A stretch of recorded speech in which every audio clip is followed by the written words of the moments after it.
Hello, and thanks for joining me. Wanting to do some yoga for recovery today. And just a few notes on that first about why yoga supports recovery.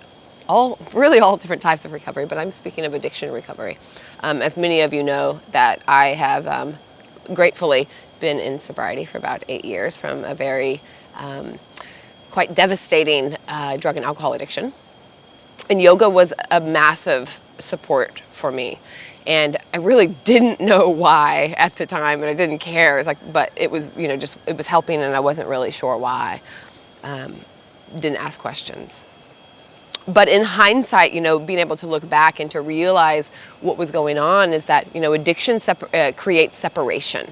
It creates disconnection. Even though that in the beginning, drugs and alcohol often make us feel connected. That's why I was there to begin with.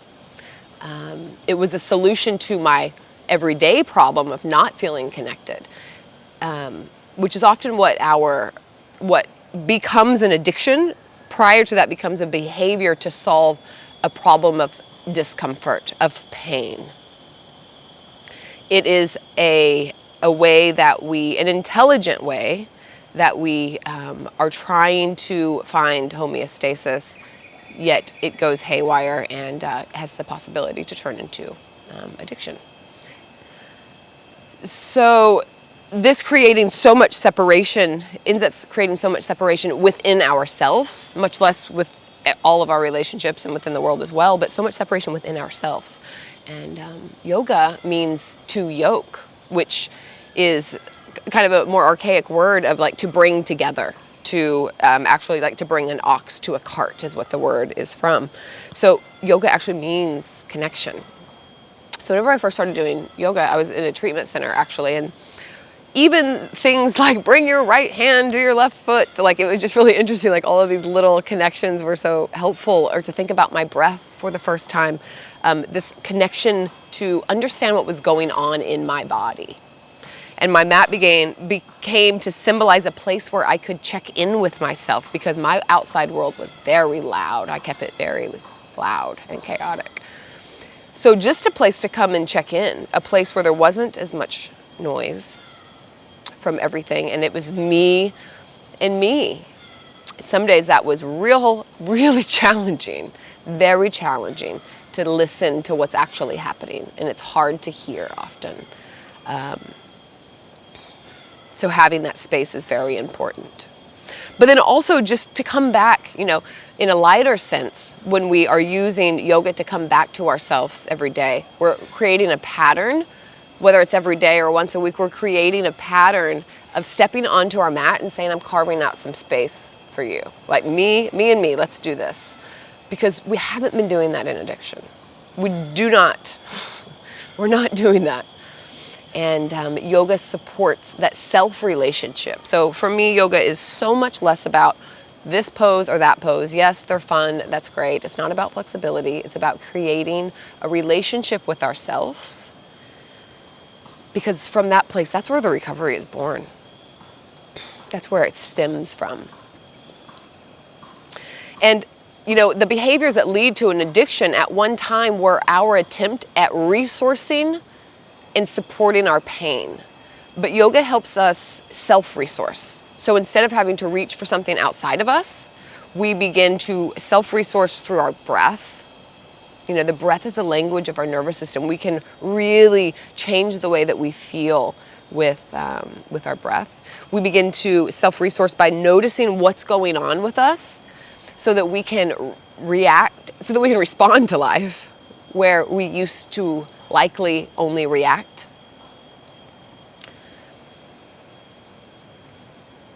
And to create really a refuge, a refuge within ourselves, that even when things are challenging, as they will, because that's life. That's not just a life of somebody in addiction. That's life.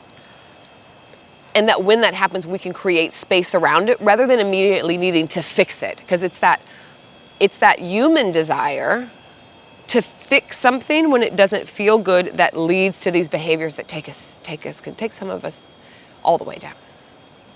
So if we can self-resource and be with, it's okay to be with discomfort. your anger isn't bad, the grief isn't bad, these things are not bad, they're natural responses to being a human.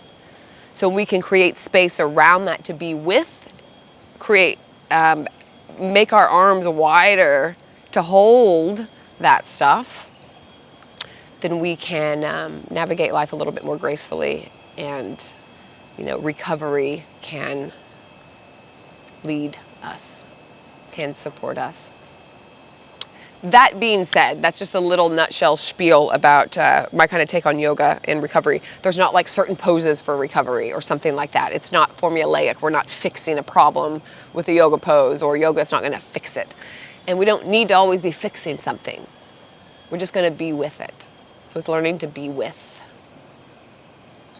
There's a word called sāthī. It's often translated as mindfulness, but another translation is to be with. Sāthī. I actually painted a rock in one of my mini treatment centers that I went to. I was on like a rehab tour in my 20s. I still have this rock. It's on my altar. It's a big thing that you do in treatment is you paint rocks. We've done that in lots of rehabs. But anyway, I've painted it green and it says sāthī on it. And this is from the treatment center that I went to that I took my first yoga class. And I still have it.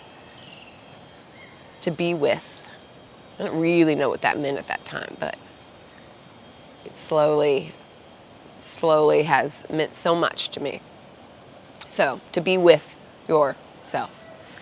Let's take a seat. Close your eyes down.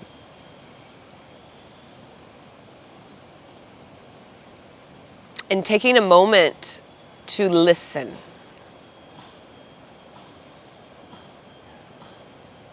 There's a tendency to always be doing, and when we're always doing, then it keeps us from the ability to listen. And often we don't want to listen, even unconsciously, because it's uncomfortable. But listen and just observe non-judgmentally what's alive within you right now. What emotions are moving through you, keyword moving, because that's what emotions do. Is there any frustration?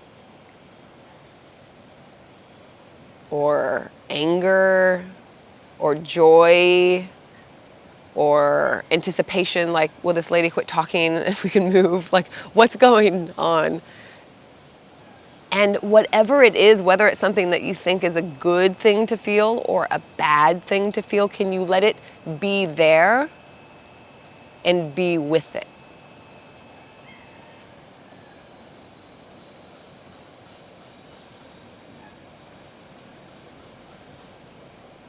That's the practice. It sounds simple, but I assure you it is not easy. So as we move through this short practice today, just be with what comes up. Be with a part of you that's like, I don't like this. Be with a part of you that's like, I shouldn't be doing yoga, or whatever. Whether it's judgy or chill, just let it be there. That's really the practice. And all of the poses are just decoration. Bring your hands to heart center. Press your hand into your other hand and really feel that connection there.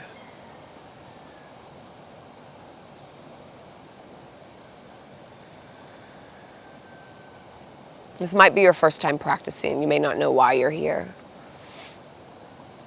Or maybe you've been practicing for a while. And you don't have to take this on as your own, but my philosophy of yoga is that this is not about the poses, not about getting into certain shapes. This is just a tool, one of many, to get to know ourselves better, and that is the juice, that is the gold, to be with ourselves. And this practice can really help support and provide that. Not the only thing that can, but it is one. Next, inhale. Lift your arms up and let them touch at the top. And exhale, hands to heart center, draw them back down. Twice more like that with your breath. So inhale, lifts up. And exhale, draw back down. Use the whole breath to get where you're going. So the whole inhale, you're moving. And the whole exhale, it's moving. Once more. Big inhale, lift up, open the heart. And exhale, hands to heart center. All right. Inhale, arms wide. Fingertips reach, spread, open the heart. And then exhale, bring the hands to opposite shoulders. You can round your back here, chin to chest, let your head fall forward. Maybe you kind of curl all the way forward. Maybe you sway side to side and notice what's going on in the sides of the spine, the muscles on the sides of the spine. Inhale, open back up. We'll switch sides. So other arm crosses on top, grab for the shoulders, and then kind of curl in on yourself. A couple rounds of breath. Give yourself a hug. Noticing where you're feeling opening in the back body, if you are. And then big inhale, open. Once more, this time crossing at the elbows. We're taking eagle arms. So option, leave the hands where they were across the shoulders.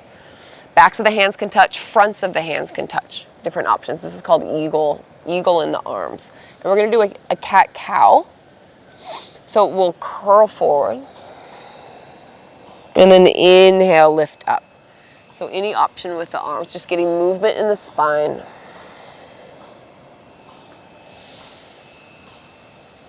Once more. Open back up with the arms and switch sides. Other arm on top. Find wherever you'd like to go with the arms. And then inhale, lift. And exhale, curl. A couple more times like that with your own breath. Connecting breath with movement. This is another space where we're just stepping into this fluid connectivity. Addiction is quite a rocky freaking road. So sometimes sometimes my yoga practice was the only place in my life where I had like a little bit of flow. And release. Let's go into tabletop position. So you can swing the legs around. Wide hands, and we'll take that same cat-cow in the back, that arch and curl here. So shoulders over wrists. Drop the belly, soften the elbows, and pull the heart through. You're arcing the spine. And then exhale, push into the earth as the chin goes to the chest and round. Inhale, arc, cow pose. And then exhale, push and round, cat pose. So move in between these two. You can move slower or quicker than me, but connect it with the breath, weave it with the breath.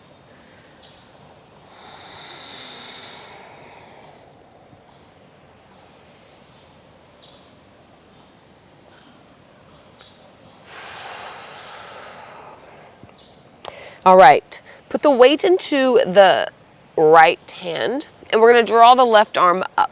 So you kind of lean back into the shoulders, lift the left arm up here, taking a twist, and then exhale, draw the hand down and reach underneath, thread it through, reach as far as you can, and then on an inhale, press into the right hand, open back up. So we'll do this a couple times with breath.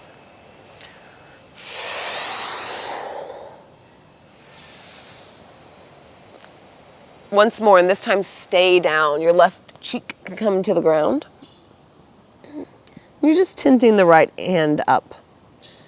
So staying right here. Getting a little bit twisted, so things can get a little bit twisted, and we are patterning that we still have a steady breath.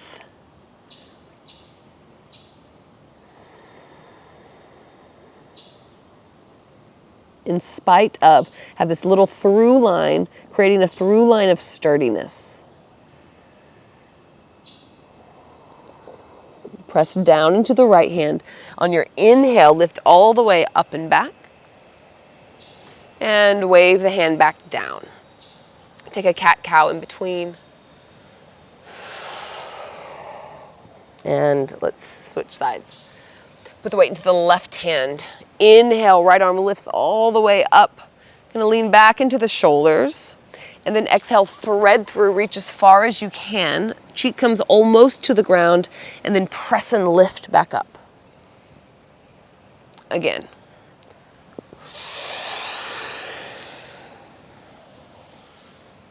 Moving with breath. Last time, thread down. Cheek can come to the ground. Staying here and breathing deeply. See if you can send your breath all the way down into the belly.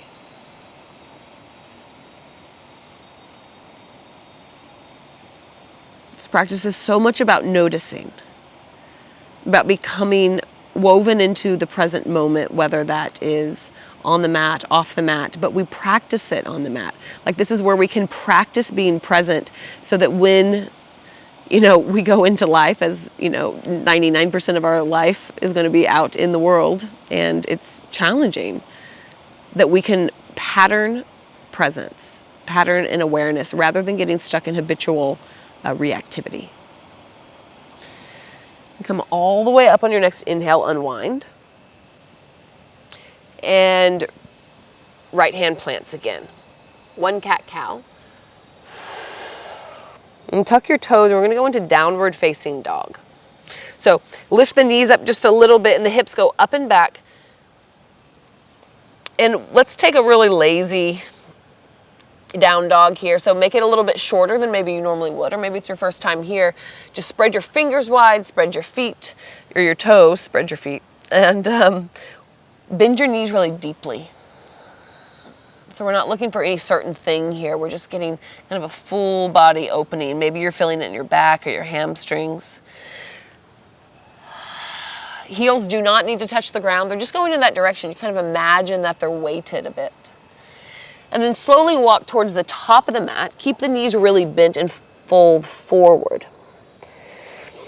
Inhale, halfway lift. So press the hands into the shins or into the ground. Doesn't matter, wherever they are. Just enough so that you can wave the heart up. 3 times with breath. Exhale, float down. Inhale, lift up. This is going to look different for everyone. And again, it doesn't matter what it looks like. I'm incredibly flexible. And that says nothing about anyone else's practice.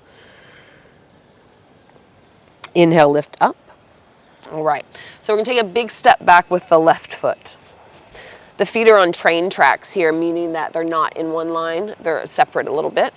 And then plant the back knee down. We're going to press down through the back knee and the front foot to lift the arms up. Anjaneyasana. And just a low lunge. You can think about kind of squeezing as if you could energetically pull the front foot and the back knee together. It'll help to center your hips here. You can also have the hands to the knee. And then glide the hips back. The hands can come to blocks if you have blocks, or to the ground, and sink the hips back. So many ways this can look. You can fold forward. Sometimes I like to move the heel up and then just sink the hips back. It's really lots of variation here. And you're going for sensation. You're just wanting to feel things. Like, what comes up, can I be with it? So going for the feel, not for the look. And then come forward again. Plant the right foot down, plant the left hand down. Right arm reaches up, so peel open like we did before, your choice. Back knee can go up or down. Lean back into the shoulder a little bit.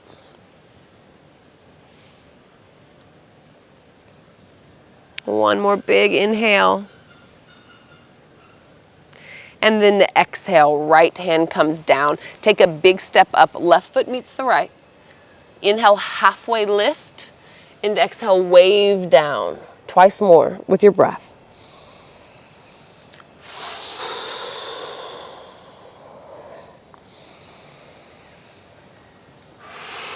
Big step back, right foot to the back of the mat. The back knee plants. Press down through the knee and the foot, lift up Anjaneyasana, hands to knees, or they can be straight up. Steady breath, just opening the heart. Imagine that you can get a little bit wider here. And then sink the hips back. Your choice how that looks. I like to slide my heel up sometimes, send my hips back, and keep my heart up. Like not worried too much about folding forward. I feel it a lot in the hamstring. But see what else is happening here as well. Can you be curious? How's your self-talk? Is this, we have a tendency to say that this is good or this is bad, or can it just be, what's happening? And then begin to shift forward. The right hand plants. So peel the left arm back, and your choice to lift the knee or not. Steady breath. Even when you're twisted here, can you breathe deep into the belly? Can that be happening in spite of?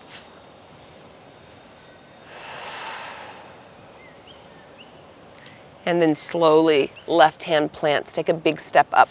Right foot meets the left. Inhale, halfway lift just once this time. And exhale, fold forward. Let's do that sequence again, a little bit quicker with breath. Step back with the left foot. The back knee plants. Inhale, lift the arms up. Low lunge. And exhale, sink the hips back. Inhale, shift forward. The left hand plants and the right arm peels up. Maybe the knee comes up as well. And exhale, the right hand plants as you step forward and fold. Inhale, halfway lift. Exhale, hands plant, the right leg steps back. The back knee plants. Inhale, lift up, Anjaneyasana. And exhale, sink the hips back, half splits. That sounds intimidating, doesn't it? Shift forward, the right hand plants. Left arm opens up, knee up or down. And exhale, left hand plants. Right foot steps forward and fold. Inhale, halfway lift just once. And then exhale, plant the hands, step all the way back, downward facing dog. Kind of shake the hips out. Bend the knees and lengthen. And then bend the knees more, until they come all the way down onto the ground. And let's take child's pose. Sink the hips to the heels. Arms can be long. Try the palms up. This has been a very symbolic pose for me in my recovery. I remember I'd have a long time out, rough benders, and I would make it back to my yoga mat. Maybe it, maybe it was short, or maybe it was a long time since I'd been able to get back on my mat. And when I would come, I would get into child's pose, this prostration really of surrender. And it would be such a relief, not only relief, but of the sensation of I've got to stay here. My mat became this symbol of a home base of safety when I didn't have it in other places. So I don't know if that resonates or not, but when I'm in child's pose, and maybe it does resonate, you make it resonate with what it associates with you when you're in child's pose, this sensation of surrender, of giving something over, or of releasing.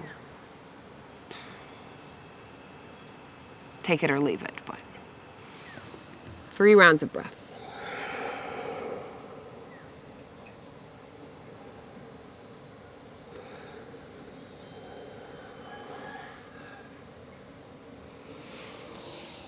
And slowly rolling up, and we'll come back into the seat where we began. Just a few moments of stillness to kind of wrap up this short session. And it doesn't take much. I really encourage you just to carve out a little bit of space to either be with yourself somewhere, whether it's on a mat or in the garden or in nature or in your favorite chair, wherever, to just listen, to get quiet, and to feel in to what's moving through you. You know, our fluidness in recovery is really directly related to our ability to be with what's happening, to be with ourselves. So that's the practice, that's the encouragement, that's the aspiration. And it works. 3 rounds of breath together. Inhale through the nose. And exhale through the mouth.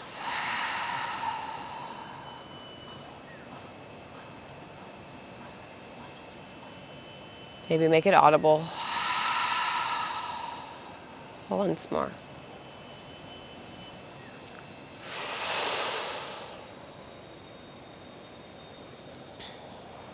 Maybe hands to heart center. And closing however you'd like to. A thank you, a gratitude, or namaste.